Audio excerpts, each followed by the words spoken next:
Hi, this is Mark at Ding Dong's Garden. This is Golden Weeping Willow.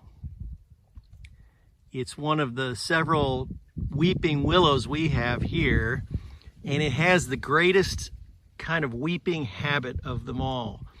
The traditional weeping willow, Salix babylonica, and Wisconsin weeping willow, they will grow straight up in their first year or two, and then they start to weep. Then the tips of the branches will start to weep.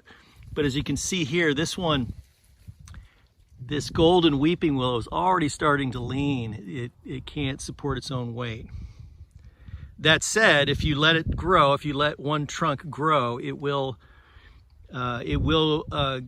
gain in height and become an enormous tree. So it can support itself. You don't need to stake it or anything. This is the base of our golden weeping willow, and our willows are all coppice. This is a little higher than normal. This is about 6 inches off the ground, but we cut them back every year in order to harvest the rods for our own uses here, and you can see it's grown out just fine. And what's nice is here you can start to see the color on this. In the winter, it'll be a bright yellow. So you would see the tips of the trees on a mature golden weeping willow.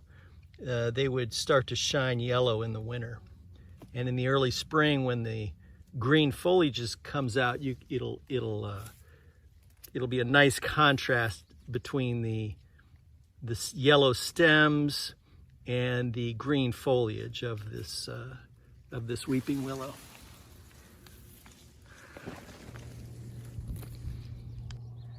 And more than most, weeping willows, they really love the water. You can plant them right next to a running stream or right next to a pond, and they will grow like crazy.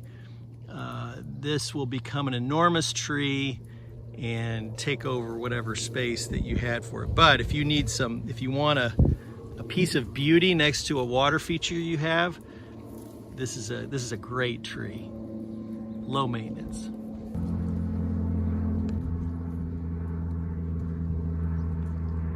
This is a golden weeping willow, one of the most beautiful willow trees there is.